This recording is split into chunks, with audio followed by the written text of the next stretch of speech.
దేవుని పరిశుద్ధ నామమునకు మహిమ కలుగునుగాక.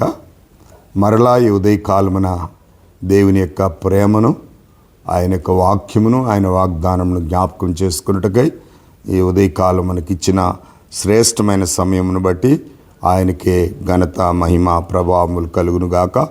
ఈ ఉదయకాలము దేవుడిచ్చిన వాగ్దానము యోహాను సువార్త 16వ అధ్యాయము 33వ వచనం. మీకు శ్రమ కలుగును, ఆయనను ధైర్యం తెచ్చుకొనండి. అవును ప్రియులారా, శ్రమ కలిగినప్పుడు దేవుని యందు మనం ధైర్యం తెచ్చుకునే వారిగా ఉండాలి. అందుకే కీర్తనకారుడు దావీదు అంటాడు, శ్రమ కలుగక మునుపు నేను త్రోవ విడిచితిని, అయినను నిన్ను అనుసరించి ఇప్పుడు నేను నడుచుకొని ఉన్నాను అంటాడు. అంతేకాదు, శ్రమ నుండి ఉండుట నాకు మేలాయను అని చెప్పాడు. అవును ప్రియులారా, కొన్నిసార్లు శ్రమలనేటివి మనని పరిశుద్ధపరచడానికి, శ్రమలనేవి దేవునిలో బలముగా మనం సాగడానికి, శ్రమలనేవి మన భవిష్యత్ కాలములో మనకు సాక్ష్యముగా ఇతరులను బలపరచడానికి ప్రియులారా.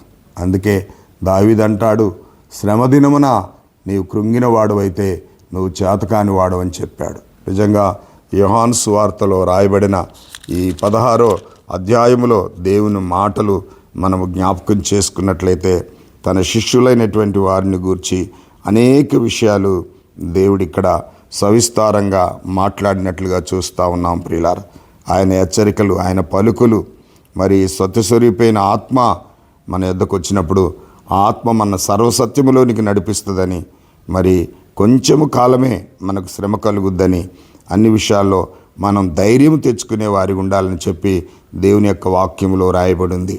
కనుక మన హృదయములను కలవరపడనీయకుండా దేవుని యందు విశ్వాసం ఉంచున్నారు కనుక నా యందు కూడా విశ్వాసం ఉంచుడి అని చెప్పినటువంటి దేవుడు.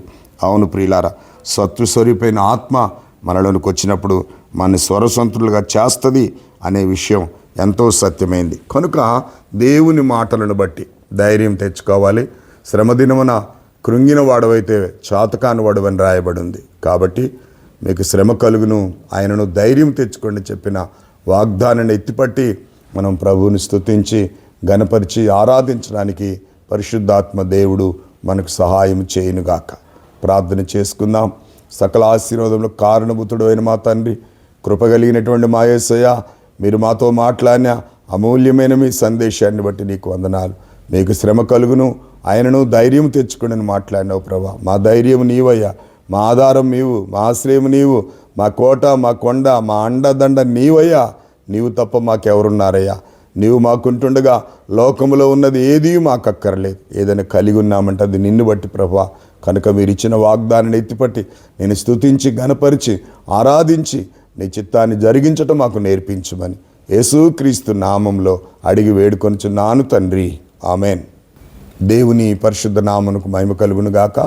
ఈ ఉదయకాల వాగ్దానం ఎత్తిపట్టి మీరు ఆరాధించి ఇతరులను షేర్ చేసి వారును మీరును దేవునికి పాత్రులు, దీవెనకు పాత్రులు కావాలని మనవి చేస్తున్నాను. God bless you all.